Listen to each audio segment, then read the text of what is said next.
Hollywood has been a breeding ground for scandal, rumour and sensationalism for over a century. From the silent era's it girl Clara Bow to the timeless Marilyn Monroe, the blonde bombshells often found themselves in the centre of lurid accusations. Their personal lives became tabloid fodder, subject to the grotesque exaggerations and the outright fabrications. Many of these talents have since been debunked, yet they continue to shape public memory. Like Bow and Monroe, Jayne Mansfield became another glittering target. Her glamorous image, playful persona, and her flair for publicity for making the irresistible to both adoring fans and scandal-hungry headlines. Yet all of the rumours that swirled around her, one stood out for its sheer strangeness: an alleged connection with Anton LaVey, the self-proclaimed high priest of the Church of Satan. Was it a genuine friendship? A calculated publicity stunt? Or a tabloid fantasy spun out of control? Here, Hollywood's gift of myth-making collides with the dark allure of the occult, celebrating a story as bizarre and as enduring as the legend of Mansfield herself. Described by Vanity Fair as Hugh Hefner for the proto-goth kids, Anton LaVey was the author of the Satanic Bible and founder of the Church of Satan. Much of LaVey's personal history is murky, some details unknown, others allegedly invented by the man himself. While the media often portrays Satanism as a world of cult sacrifices, devil worship and evil incarnate, LaVey's brand of Satanism was closer to ethical egoism, a rejection of Christian doctrine and the flavour of self-determination and indulgence. In the cultural upheaval of the 1960s, turning one's back on Christianity was a radical act, part of a larger wave of esotericism sweeping through the decade. Like Mansfield, LaVey became a target of sensationalism, a living theatrical symbol of the Antichrist. In reality, he was more of a cultural provocateur, defying Christian philosophy and embracing life's pleasures with the unapologetic flair of his. So what brings Mansfield and LaVey together? In 1966, Mansfield and LaVey met at the San Francisco Film Festival. I've heard so many wonderful reports. The festival ranks with the top other festivals all around the world, and I'm really privileged to have been invited, and I'm going to spend as much time as possible. After the meeting, Mansfield was allegedly completely fascinated by the man and his philosophy. According to some accounts, Mansfield has formally requested a meeting with LaVey. Others, however, claim she simply appeared unannounced at his doorstep after being asked to leave the festival, allegedly for lowering the tone with a revealing pink dress worn without underwear.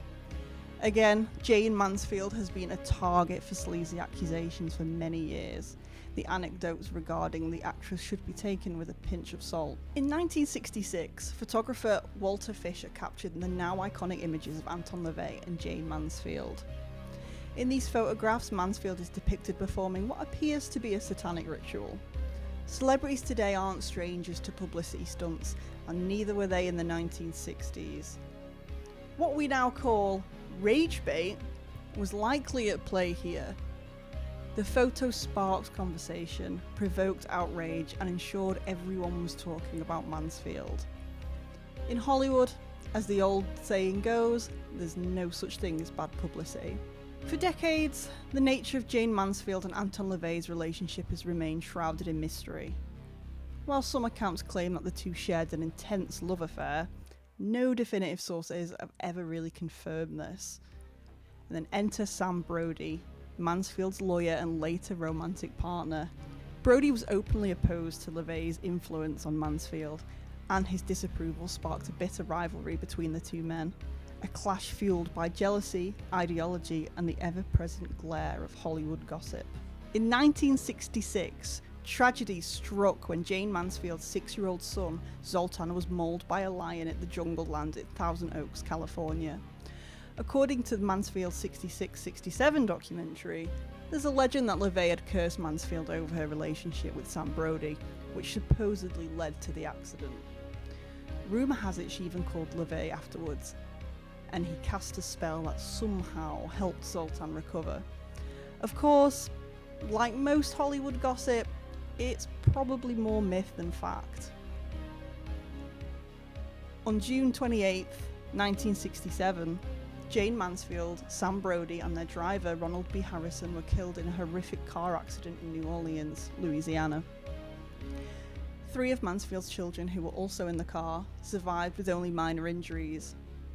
An urban legend claimed that Mansfield had been decapitated, but this was debunked. A rumour likely started from the police photos of Jayne Mansfield's wig on the bonnet of the car. In a July 1967 interview after the accident, LaVey stated that it was Brody who had been cursed, not Mansfield. Mr. LaVey, do you feel there was a curse on Miss Mansfield? I don't feel there was a curse on Miss Mansfield as such, but there certainly was a curse on Mr. Brody. Why? First of all, Mr. Brody had shown both disdain and hostility, arrogant hostility, towards what I was engaged in as a result of possible jealousy, possible discrepancies in Miss Mansfield's attentions towards me and what she was interested in learning. For nearly 60 years, the circumstances of Mansfield's death and LaVey's alleged involvement have fueled debate, with speculation about the rivalry between the two men, whether jealousy somehow sparked a curse that led to their tragic ends. But was any of this actually true? The short answer, probably not. Mansfield described herself as a good Catholic girl at heart, and of course, she's not round to defend herself anymore. What we do know is that her and LaVey did have some kind of relationship, intimate or not. Mansfield was a smart, curious woman, and was obviously intrigued by LaVey's philosophy. She also knew exactly how the tabloids worked, and arguably played into the scandal herself, provoking the public with her flirtations with Satanism and reveling in the attention. In the end, the story of Jayne Mansfield and Anton LaVey is less about curses or dark rituals and more about Hollywood, myth-making, and the power of publicity. Whether their relationship was real, exaggerated, or somewhere in between, it shows how easily rumours can take a life of their own, especially when they involve glamour, scandal, and a little touch of the occult. Mansfield knew how to capture attention, and LaVey certainly knew how to provoke it. Together, they became a story that's endured for decades, reminding us that in Hollywood, the line between truth and legend is often blurred. And sometimes, that's exactly why they keep us talking.